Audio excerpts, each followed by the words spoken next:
नमस्कार साथियों, मैं जितेंद्र माली। साथियों, आज की इस क्राइम रिपोर्ट में हम बात करेंगे करीबन 6.5 साल पुराने मर्डर केस की। राजधानी जयपुर में बैंक मैनेजर की उस वक्त हत्या कर दी गई जब वह बैंक से घर लौट रहे थे। बीच सड़क पर बदमाशों ने उनके सीने में 2 गोलियां मारी। जब उनको हॉस्पिटल ले गए तब तक बहुत देर हो चुकी थी और डॉक्टर भी बचा नहीं पाए। पुलिस ने मामले में जांच शुरू की तो शुरुआत में न तो कोई सुराग था और न ही संदिग्ध। बाद में हत्याकांड का राज खुला तो हर कोई दंग रह गया। तो साथियों, 19 सितंबर 2018 का दिन, रोशनलाल जयपुर में गवर्नमेंट हॉस्पिटल चौराहे के पास स्थित सिटी बैंक की शाखा में ब्रांच मैनेजर थे। हमेशा की तरह उस दिन भी ऑफिस में काम करते करते रात के 8:30 बज गए थे। ज्यादा काम होने के कारण रोशनलाल शाम की चाय भी नहीं पी सके। जोरों की भूख भी लग रही थी। वे जल्द ही घर पहुंचकर फ्रेश होने के बाद डिनर करना चाह रहे थे। रोशनलाल ने बैंक के बाहर पार्किंग में खड़ी अपनी कार निकाली और घर के लिए रवाना हो गए। उनके साथ बैंक का एक स्टाफ भी था। उसे उन्होंने पानी पेच चौराहे पर ड्रॉप कर दिया। रोशनलाल जयपुर के करदनी एरिया में गणेश नगर विस्तार कॉलोनी में पत्नी और बच्चों के साथ रहते थे। रास्ते में उन्हें सिगरेट की तलब लगी। घर से करीबन 1 किलोमीटर पहले कार रोकी और कार से उतरकर वह दक्षिण मुखी हनुमान मंदिर के पास एक थड़ी पर सिगरेट लेने के लिए उतरे। सिगरेट पीकर वापस कार में बैठे ही थे कि अचानक स्कूटी पर सवार 2 युवक सामने से आगे और रोशनलाल कुछ समझ पाते इससे पहले ही एक युवक ने उनके पास आकर बंदूक निकाली और 2 फायर कर दिए। दोनों गोलियां रोशनलाल के सीने में लगी। यह घटना रात करीबन 9 बजे की थी।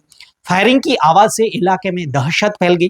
यह इलाका रोशनलाल के घर के पास ही था। ऐसे में कुछ लोग उन्हें पहचानते भी थे। लोग रोशनलाल को उनकी ही कार से नजदीक की प्राइवेट हॉस्पिटल ले गए, जहां डॉक्टरों ने प्राइमरी ट्रीटमेंट के बाद उन्हें एसएमएस हॉस्पिटल ले जाने के लिए कहा। लोग रोशनलाल को सवाई मानसिंह हॉस्पिटल ले जा रहे थे तो उन्होंने रास्ते में करदनी पुलिस थाने पर कार रोकी और पुलिस को इस घटना के बारे में जानकारी दी। इसके बाद थाने में ही खड़ी सरकारी एम्बुलेंस से एक पुलिसकर्मी के साथ रोशनलाल को सवाई मानसिंह हॉस्पिटल भेजा गया। साथ ही उनके परिजनों को भी घटना की सूचना दे दी गई। सूचना मिलने पर रोशनलाल की पत्नी निर्मला यादव और उनके कुछ सगे संबंधी सीधे हॉस्पिटल पहुंच गए। हॉस्पिटल में रात करीबन 11:15 बजे रोशनलाल ने दम तोड़ दिया।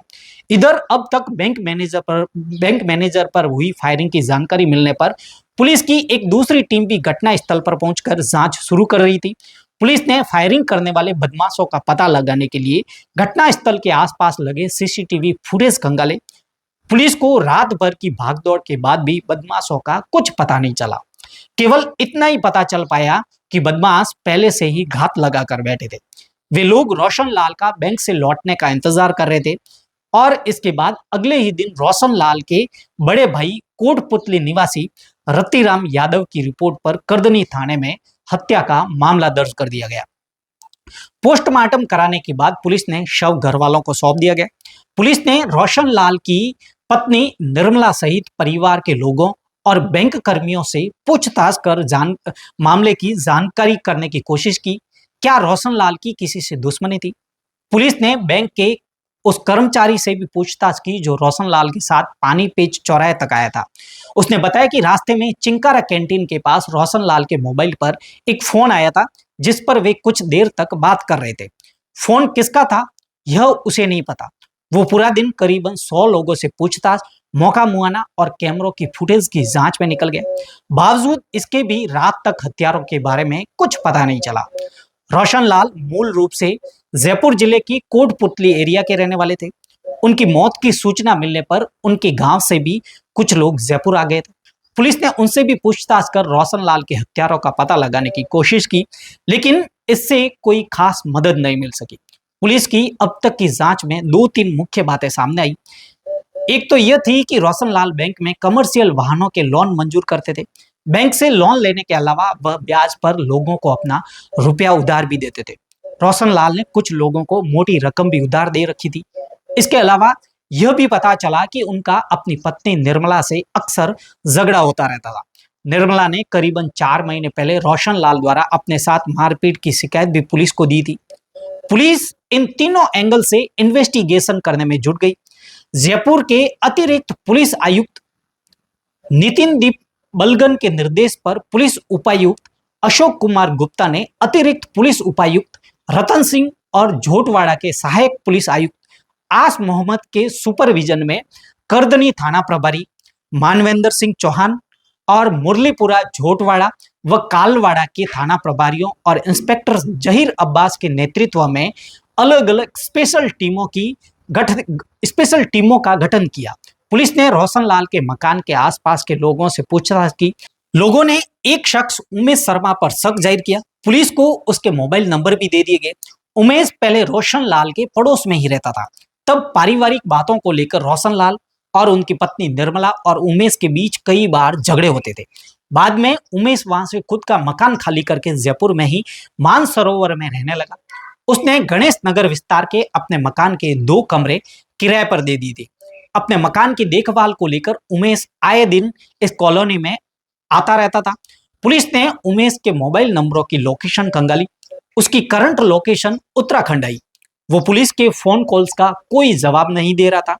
बाद में उसने अपना मोबाइल भी स्विच ऑफ कर दिया। इससे पुलिस का शक और गहरा गया। इसके बाद पुलिस ने उत्तराखंड पुलिस की मदद से 21 सितंबर को उमेश और उसके 3 साथियों को अल्मोड़ा से पकड़ लिया। पुलिस उमेश और उसके 3 साथियों को जयपुर ले आई और थोड़ी सी पूछताछ में ही उमेश ने पुलिस के सामने कबूल कर दिया कि रोशनलाल का मर्डर उसी ने करवाया। उसने पूछताछ में पुलिस को बताया कि उसने रोशनलाल की हत्या की सुपारी अपने भाई के मार्फत उत्तर प्रदेश के शूटरों को दी थी। उमेश ने बताया कि वो ठेकेदारी करता था और इसी काम के बहाने वह रोशनलाल के मर्डर से करीबन 10 दिन पहले उत्तराखंड चला गया ताकि मर्डर के वक्त उसकी लोकेशन जयपुर में न आए। उत्तराखंड से ही वह मोबाइल के जरिए रोशनलाल की एक्टिविटी पर नजर रखे हुए था। उमेश ने पुलिस को बताया कि रोशनलाल के मर्डर की प्लानिंग में उसकी पत्नी निर्मला भी शामिल थी। इस पर पुलिस ने निर्मला को भी थाने बुलाया और पूछताछ की। निर्मला और उमेश से अलग अलग और फिर आमने सामने बैठा कर भी कई बार पूछताछ की और रोशनलाल के मर्डर का राज खुलकर सामने आ गया। दरअसल निर्मला का उमेश से अफेयर था। उसे अपने पति रोशनलाल की प्रॉपर्टी भी चाहिए थी, इसलिए उसने रोशनलाल को तलाक देने की बजाय उसका मर्डर करवाया। रोशनलाल को अपनी पत्नी की बेवफाई का पहले से पता था। वो तो निर्मला की उसके प्रेमी से शादी कराने के लिए भी तैयार था, लेकिन उमेश कोर्ट नहीं पहुंचा। ऐसे में उमेश और निर्मला की शादी नहीं हो सकी। रोशनलाल यादव जयपुर जिले के कोटपुतली के पवाना गांव के रहने वाले थे। सन 2004 में रोशनलाल की निर्मला से शादी होगी। वह उनसे उम्र में 6 साल छोटी थी। निर्मला की शादी हुई तब वह 11वीं क्लास में पढ़ती थी। उन्होंने शादी के बाद निर्मला को एमए तक पढ़ाया और साथ ही फैशन डिजाइनिंग का कोर्स भी करवाया।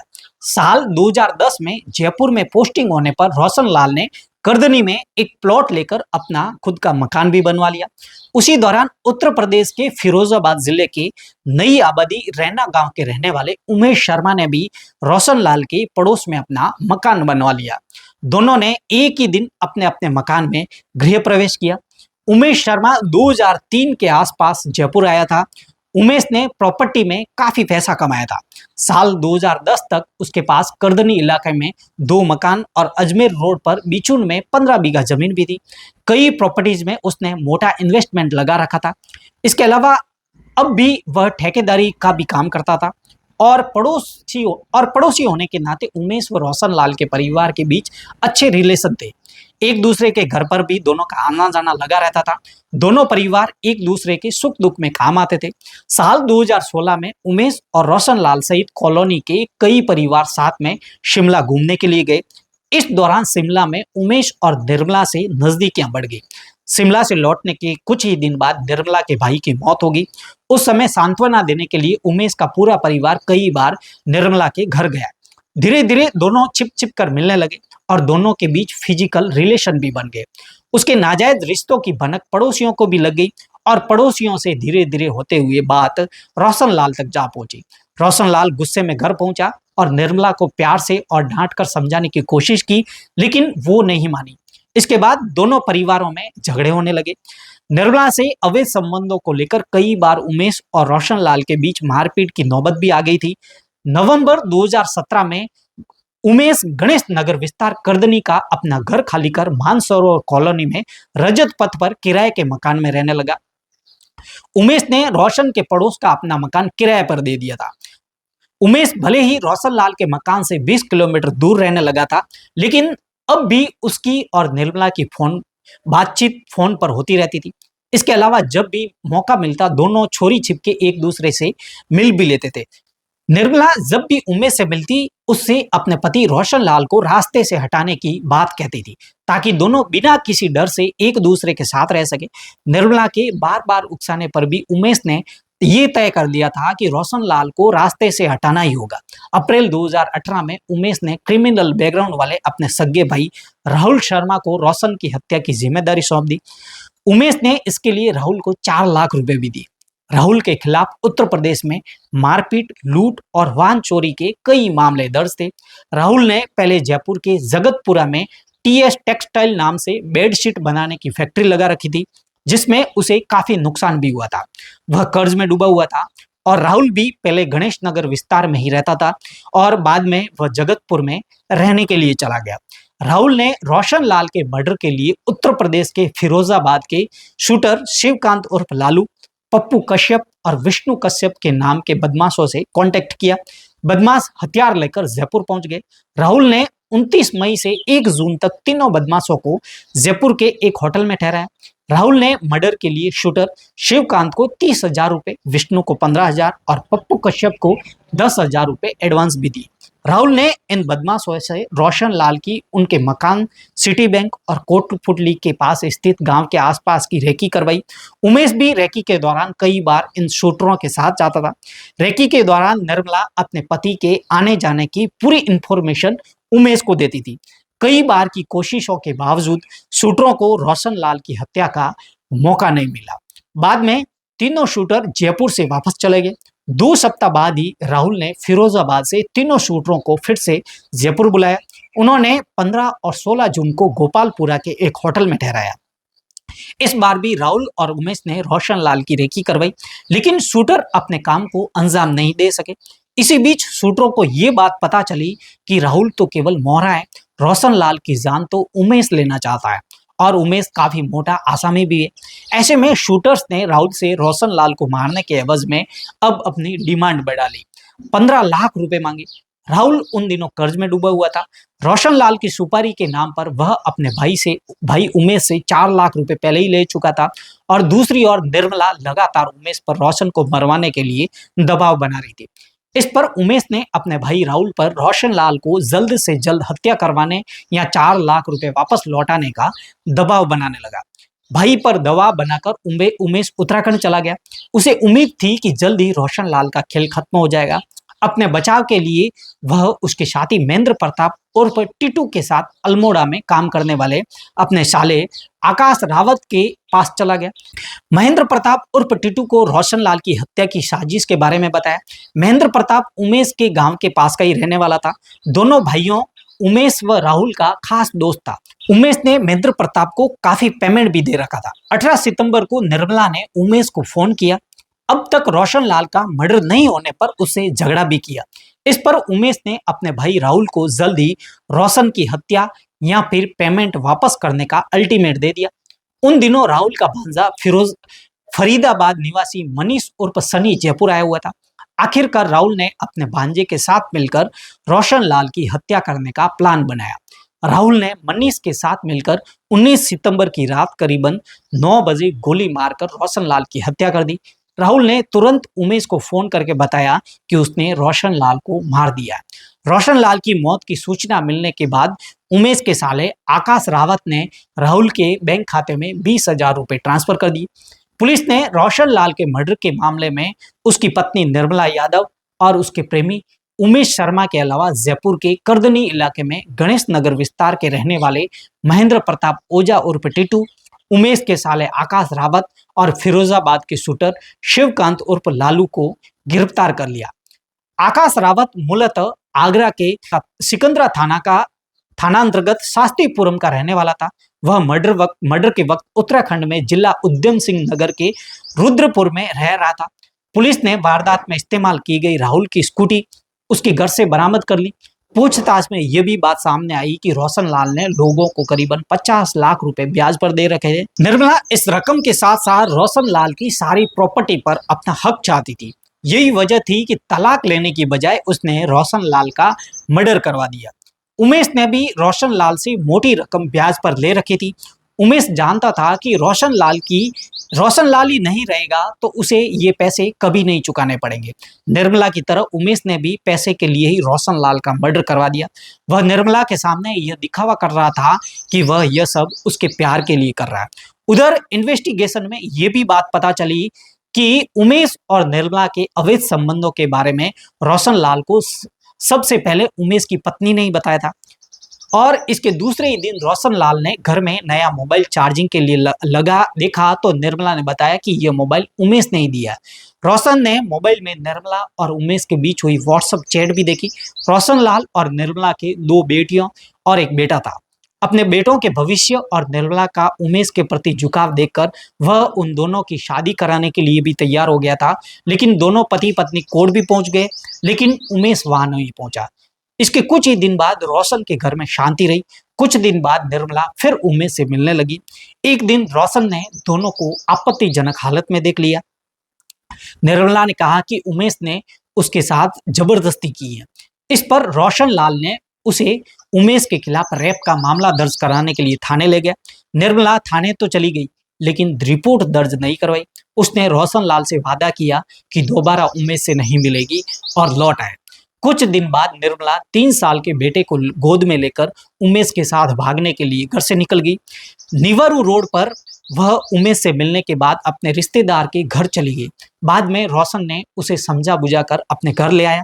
निर्मला उमेश के प्यार में इतनी अंधी हो चुकी थी कि वह अपने प्रेमी और रिश्तेदारों के जरिए पति को धमकी भरे फोन भी करवाती थी और फिर खुद ही पड़ोसियों से जाकर कहती थी कि पति को कोई जान से मारने की धमकी दे रहा है।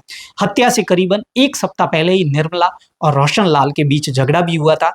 तब ये मामला पुलिस तक भी पहुंच गया था। रोशन लाल ने उसे मिल रही धमकियों के बारे में पुलिस को बताया, लेकिन पुलिस ने मामले को सीरियस न लेकर दोनों को समझाकर घर भेज दिया। पुलिस ने तब यह जानने की भी कोशिश नहीं की कि धमकी कहां से मिल रही। अगर पुलिस तब रोशन लाल की बातों को गंभीरता से लेकर इन्वेस्टिगेट करती तो शायद मर्डर की वारदात टल सकती थी। फिलहाल इस केस में कोर्ट पर ट्रायल चल रहा है। शूटर राहुल शर्मा और उसका भांजा फरीदाबाद निवासी मनीष उर्फ सनी अभी फरार हैं। वहीं बाकी सभी आरोपी फिलहाल जमानत पर हैं।